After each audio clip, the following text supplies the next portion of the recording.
Welcome to the deep dive. We're here to cut through the noise, take important topics, and really pull out the essentials so you can get smart fast. Exactly. You want the knowledge, but without, getting swamped.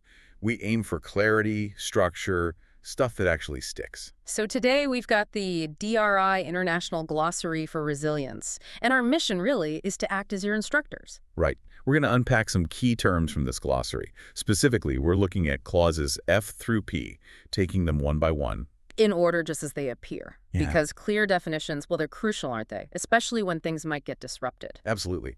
The glossary itself points this out early on. Think about a fire as an emergency, an incident, a disaster.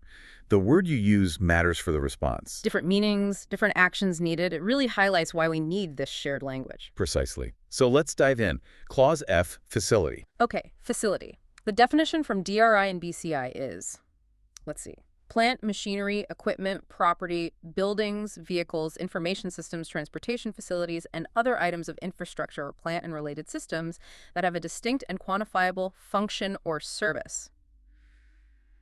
Phew, that's quite a list. It is, isn't it? It's intentionally broad. It's not just the physical building. Right. It includes the IT systems, the vehicles, basically anything that helps the organization do something. Exactly. And the BCI note points to infrastructure, too. It emphasizes how interconnected everything is.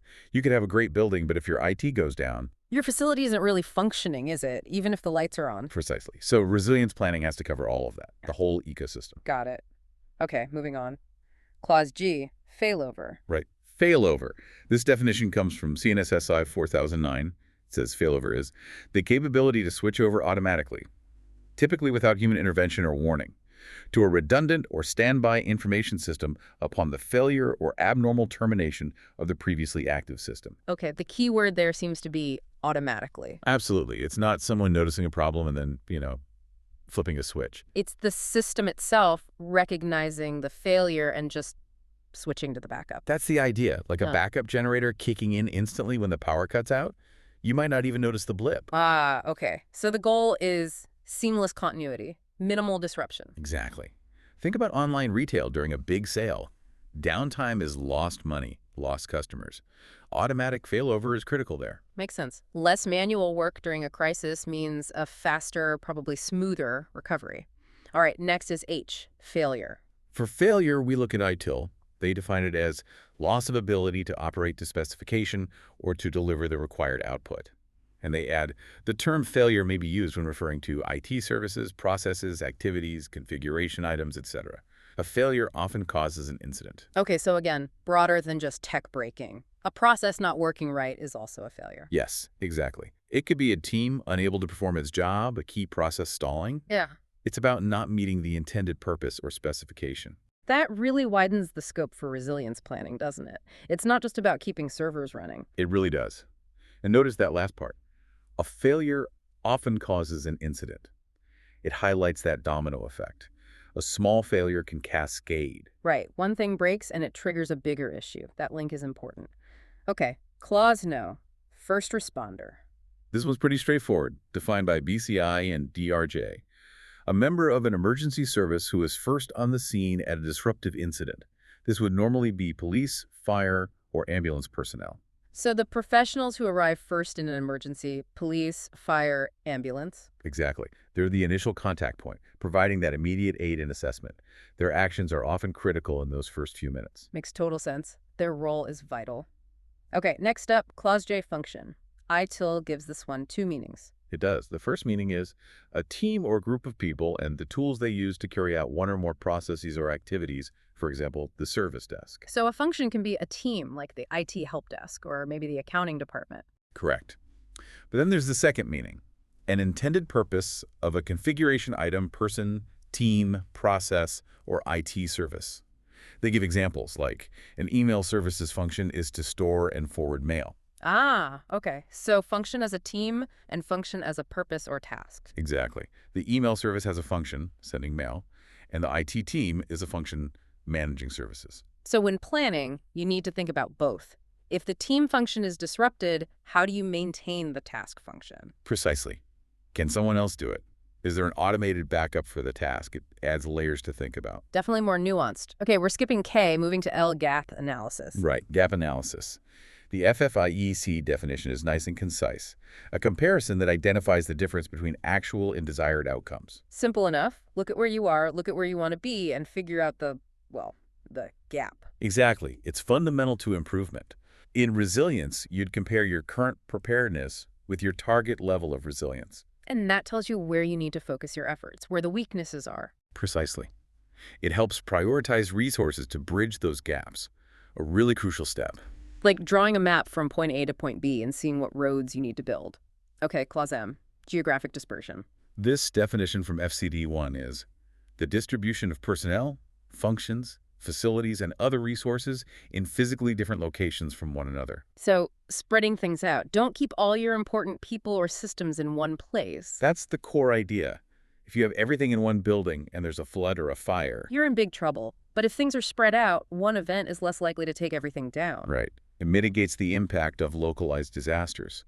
Backup data centers in different regions, key teams split across offices. It's that don't put all your eggs in one basket principle. Seems like a fundamental resilience strategy. Okay, next, N, governance. IA defines governance as ensuring that policies and strategy are actually implemented and that required processes are correctly followed.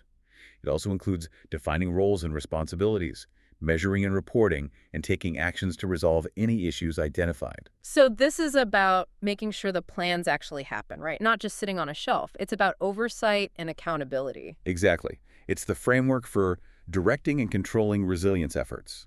Who does what? How do we measure if it's working?